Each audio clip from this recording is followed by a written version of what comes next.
और महाराज पृथु का संवाद है। आज कार्तिक महात्म के 10वें अध्याय में करवा चौथ की कथा आती है। नारद जी का और पृथु नाम के राजा का संवाद है। पृथु नाम के राजा नारद जी से कहते हैं कि महाराज, कार्तिक के महीने में बहुत से देवताओं के व्रत होते हैं, जैसे कार्तिक कृष्ण चतुर्थी आज क्या है, चौथ है। कार्तिक कृष्ण चतुर्थी को गणेश जी का व्रत, सप्तमी और अष्टमी को अहोई देवी का व्रत, पूर्णमासी को तिथि माने ब्रह्मा जी का व्रत, अमावस्या के दिन लक्ष्मी जी का व्रत। इस बार लक्ष्मी जी के पैदा होने में बहुत कंफ्यूजन चल रही है। कोई कहता है 31 को पैदा हुई है, कोई कहता है 1 नवंबर को हुई। तो शास्त्र सम्मत तो 31 को ही हुई है, क्योंकि शाम को 3 बजे के उपरांत तो अमावस्या लग जाएगी और अमावस्या पूरी रात्रि रहेगी। तो शाम को लक्ष्मी जी का प्रादुर्भाव होता है। वृक्ष लग्न में पूजा श्रेष्ठ होती है, सिंह लग्न में पूजा श्रेष्ठ होती है अमावस्या में। तो ये सारी जो शास्त्र सम्मत, ज्योतिष सम्मत जो विधान है 31 को ही मिल रहे हैं। 1 को शाम तक जाती है, इसके बाद खत्म हो जाती है। और कार्तिक कथा में आगे चल करके आप पढ़ेंगे भी, सुनेंगे भी कि लक्ष्मी जी रात्रि को भ्रमण करती हैं। रात्रि को जब भ्रमण करती हैं और जिसका घर वो सुंदर देखती हैं, तो उसी के घर में लक्ष्मी जी प्रवेश कर जाती हैं। तो ये प्रसंग हम आपको दीपावली वाले दिन सुनाएंगे और 31 को ही आप मान करके चलेंगी। दीपावली का पर्व है, त्योहार है। नारद जी पृथु नाम के राजा से कहते हैं कि चबंदनम चा तथैव चा विष्णोस्तान्यं देवानां च विशेष मुदारतम।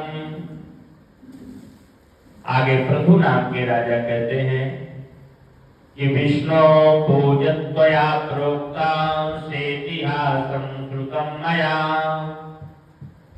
अन्येषां चापि देवानां कार्तिके व्रतमादिश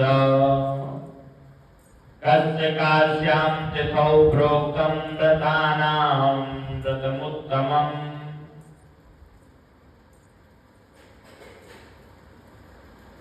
नारद जी कहते हैं कि हे भगवान, हमने आपसे विष्णु की तथा अन्य देवताओं की पूजा, स्नान, वंदन, प्रदक्षिणा सारी विधि सुनी। हम भगवान विष्णु के संबंधित तथा और भी देवताओं के व्रत सुनना चाहते हैं। नारद जी कहते हैं कि कार्तिक मास में ब्रह्मा, गणेश, अहोई देवी, लक्ष्मी आदि के बहुत से व्रत हैं जो हमने अभी आपको बतलाया कि किस में, कौन सी तिथि में किस देवता का प्रादुर्भाव हुआ है। नारद जी कहते हैं कि हे राजन, जो मनोवांछित फल देने वाली, अति पवित्र, पाप नाश करने वाली, पुण्य को बढ़ाने वाली कथा है वो हम आपको सुनाते हैं। जो पापों से छूटना चाहे तो घोर पापनाशनी कार्तिक कृष्ण चतुर्थी का उसको व्रत करना चाहिए। स्त्री हो या पुरुष, यह व्रत अवश्य करना चाहिए। ऐसा नहीं है कि स्त्रियों को ही ये व्रत करना है, पुरुषों को भी करना चाहिए। जैसे हमारे लाला जी, उनके 3 बच्चे, वो भी व्रत किए हुए, तो पुरुष भी व्रत इसको कर सकते हैं। कहते हैं कि महिलाएं कोई भी हो, विवाहित हो अविवाहित हो, कोई भी हो उस व्रत को करे। हे राजन, यह व्रत अगर कोई मोह से छोड़ता है तो उसका अनिष्ट होता है। हे नरोत्तम, यदि कोई कुमारी लड़की व्रत करती है तो उसको उत्तम पति प्राप्त होता है। यदि विवाहिता व्रत करती है तो सौभाग्यवती होती है, उसके पति का आयुर्दाय बढ़ता है। हे राजन, आप एकाग्रचित्त होकर के सुनिए, तृतीया के दिन क्या करना चाहिए। माने आज व्रत है, इससे पहले आपको क्या करना चाहिए इसका नियम बतलाते हैं। चतुर्थी को प्रातः स्नान करके नित्य नैमित्तिक कर्म करना चाहिए। फिर चंदन आदि से गणेश जी का पूजन करके गणेश के वास्ते व्रत का संकल्प करना चाहिए। फिर सायंकाल से गणेश जी का पूजन कर तृतीया को तो एकाहारी रहना चाहिए, नहा धो करके बढ़िया जो है शुद्ध सात्विक भोजन करना चाहिए तृतीया के दिन। सायंकाल के बाद भोजन वर्जित ऐसा शास्त्र में आया है, लेकिन ये पारिवारिक परंपराएं, सामाजिक परंपराएं हैं जो एक सरगी होती है ना, जो बड़े बुजुर्गों के द्वारा प्रदत्त होती है, सास जेठानी आदि के द्वारा, तो उसको फिर खाते हैं, सूर्योदय से पहले खाते हैं। हाँ, तो ये हमारी पारिवारिक परंपरा है, ये हमारी कुल परंपरा है, सामाजिक परंपरा शास्त्र से थोड़ी से भिन्न है।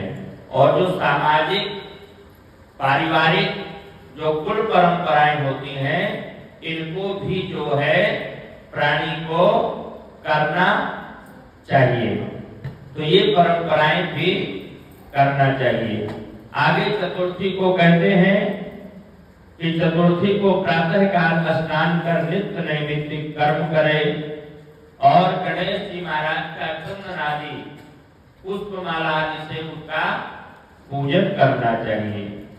फिर सायंकाल गणेश जी का पूजन करें और चंद्रमा को अर्घ देना चाहिए। आज जो है दिल्ली में चंद्रमा के निकलने का जो समय है वो 7:58 अर्थात 8 बजे चंद्रमा निकलेगा। 8 बजे चंद्रोदय होगा। अन्य शहरों में समय का थोड़ी आगे पीछे हो जाता है, ऐसा नहीं कि हमने बता दिया कि 8 बजे चंद्रमा निकलेगा तो बाहर के लोग भी 8 बजे का इंतजार करें, तो आगे पीछे निकल सकता है। तो चंद्रोदय को अर्घ्य देना चाहिए। फिर क्रोध रहित ही भोजन करे, जागरण करे। पूजा करने से गणेश जी महाराज प्रसन्न होते हैं और जोर से मंत्र बोल करके गणेश जी महाराज की प्रदक्षिणा करनी चाहिए। जोर से मंत्र बोलना चाहिए। यानी कानी च पापानि, बोलिए, जन्मांतर कृतानि च तानि सर्वाणि नश्यन्तु प्रदक्षिणाम पदे पदे। मान लो ये मंत्र नहीं आता है तो गणेशाय नमः, गणेशाय नमः, गणेशाय नमः ऐसे मंत्र पढ़ करके हम परिक्रमा कर सकते हैं। और एक मुष्टि प्रमाण अन्न गणेश जी को देना चाहिए, शेष अपने कुल वृद्धा को देना चाहिए। जैसे थाली में बहुत सा सामान होता है तो कुछ भाग, थोड़ा सा भाग उसको दशांश मान लीजिए, दशांश गणेश जी को चढ़ा करके और शेष जो भाग है अपने घर में जो कुल वृद्धा है, कुल वृद्धा का मतलब समझते हैं ना, सासू मां या जेठानी या फुफुआ सास, जो भी श्रेष्ठ हैं उनको देना चाहिए। मान लो अगर वो नहीं है दूर दूर तक, तो अपना ऐसा कुछ व्यवस्था करो कि दूर तक पहुंचा दो। उनको देने से क्या है कि कुल की वृद्धि होती है। जब कुल वृद्धा प्रसन्न होता है तो क्या होता है, कुल की वृद्धि होती है। कुल वृद्धा माने जो परिवार में वृद्ध है वो जब प्रसन्न होगी तो ऑटोमेटिक आपका सब कुछ बढ़ता चला जाएगा। तो इस प्रकार से नववधू के व्रत ग्रहण में विशेषता सुनो 10 अष्टका आदि दक्षिणा युक्त देने का कृत्य पुरुषों को कहा है। अब स्त्री कृत्य सुने।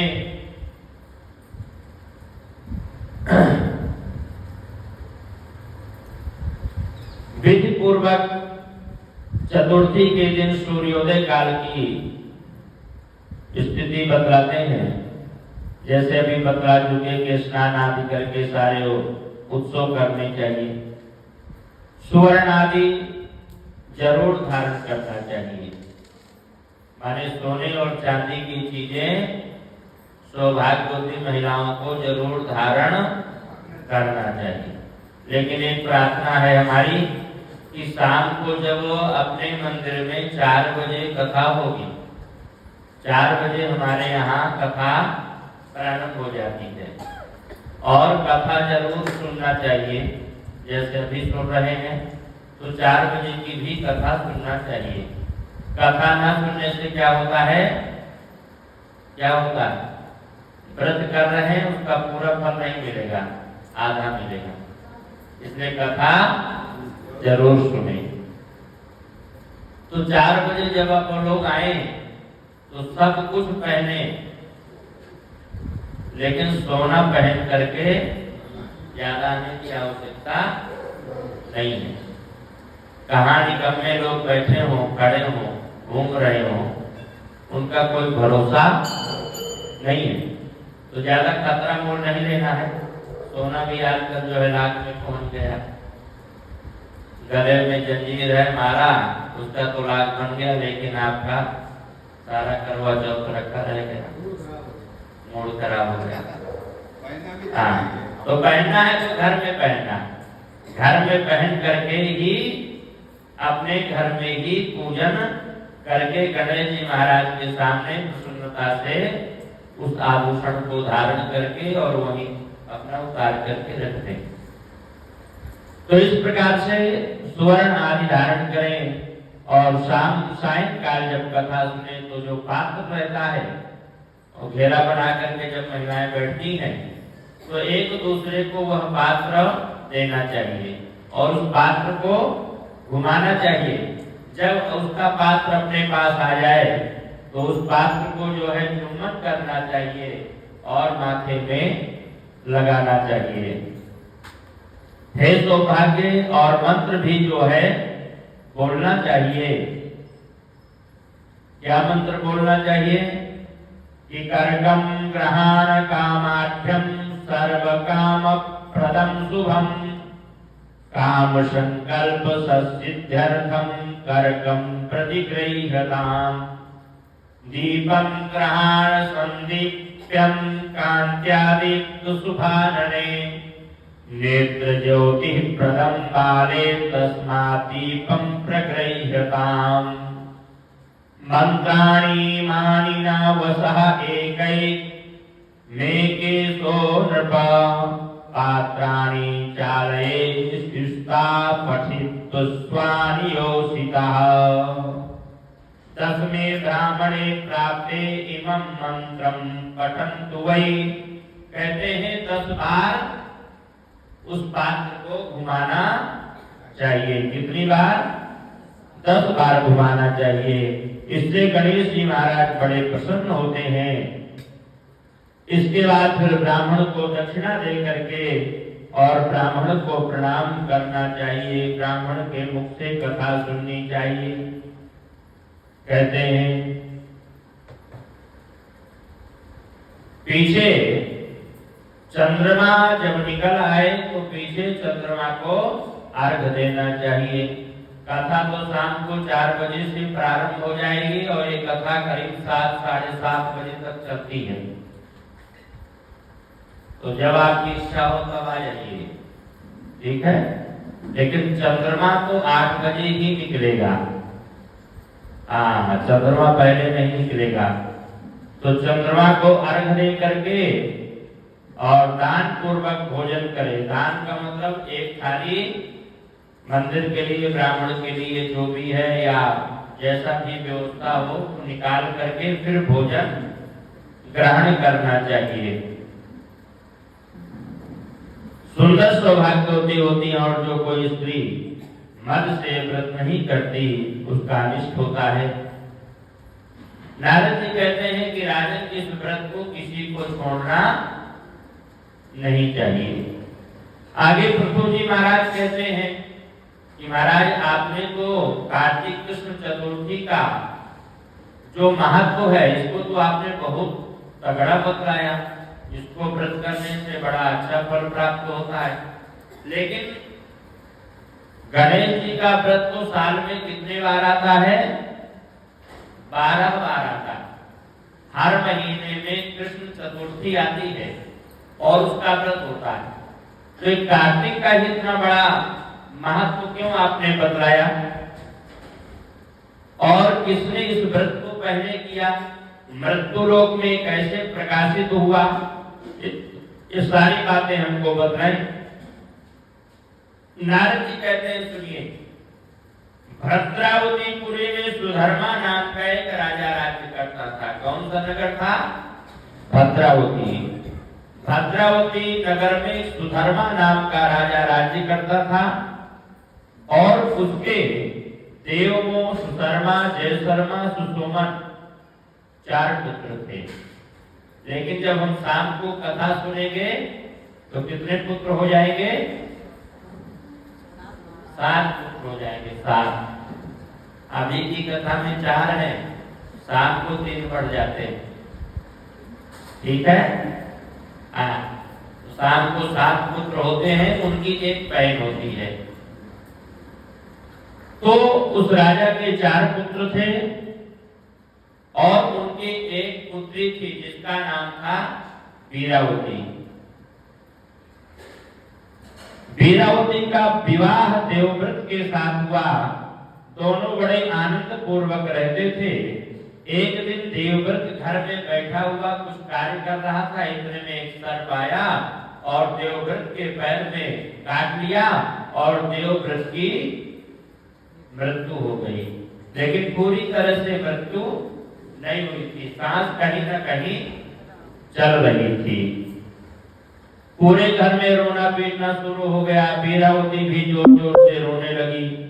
पिता, माता, भौजाइयां सभी दुखित हो गए।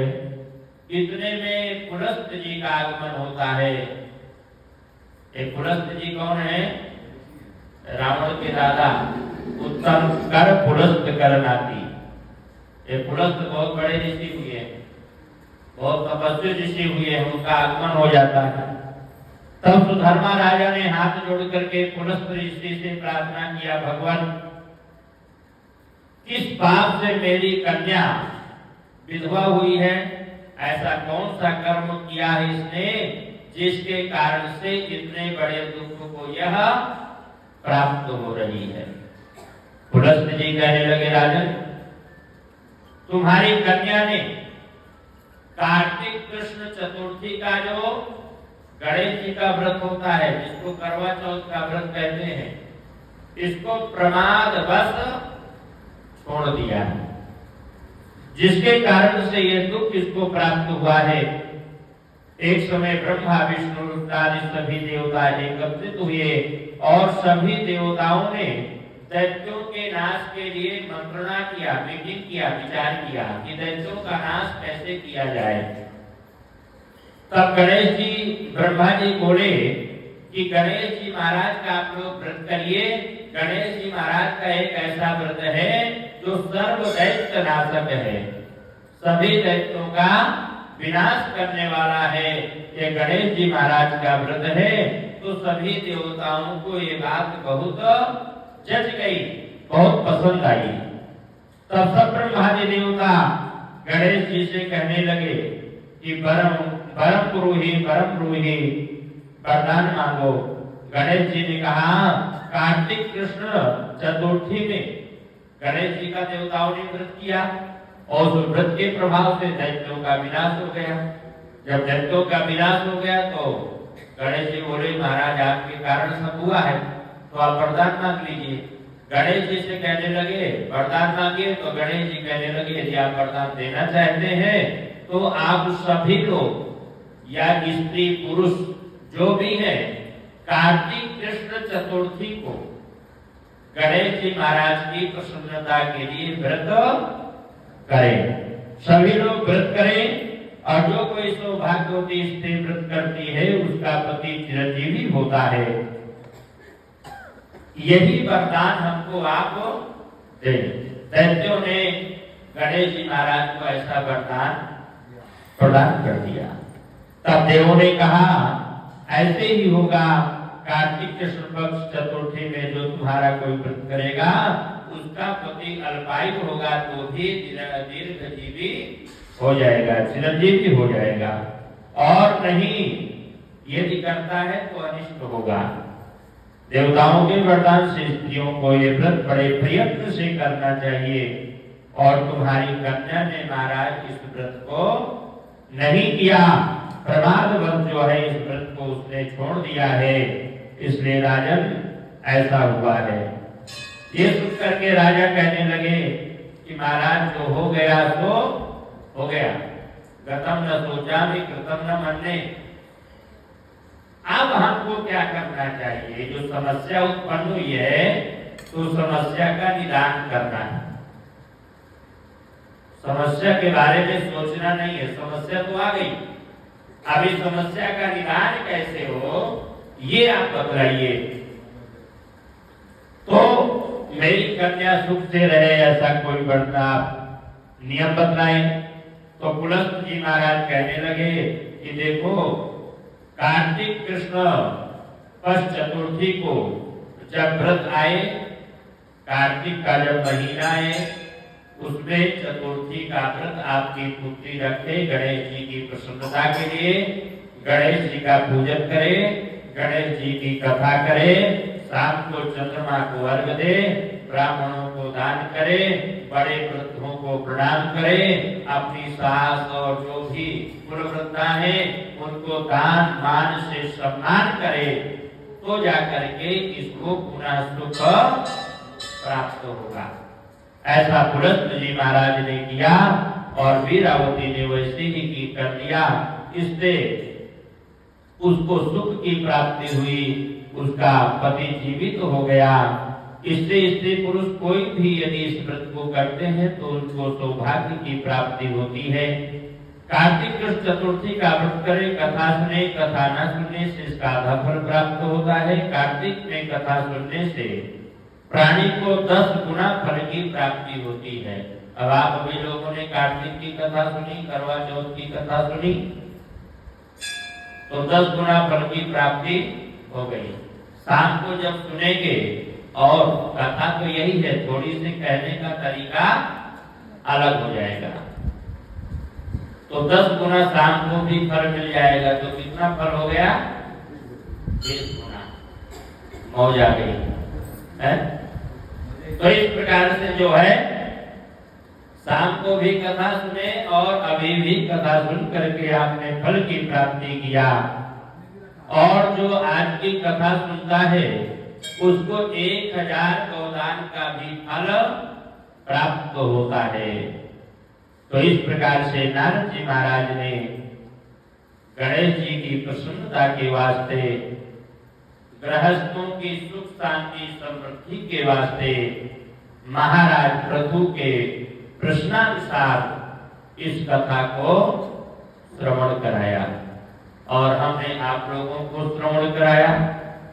शाम को 4 बजे से मंदिर में कथा प्रारंभ होगी। आप सभी लोग आइए, सभी का स्वागत है।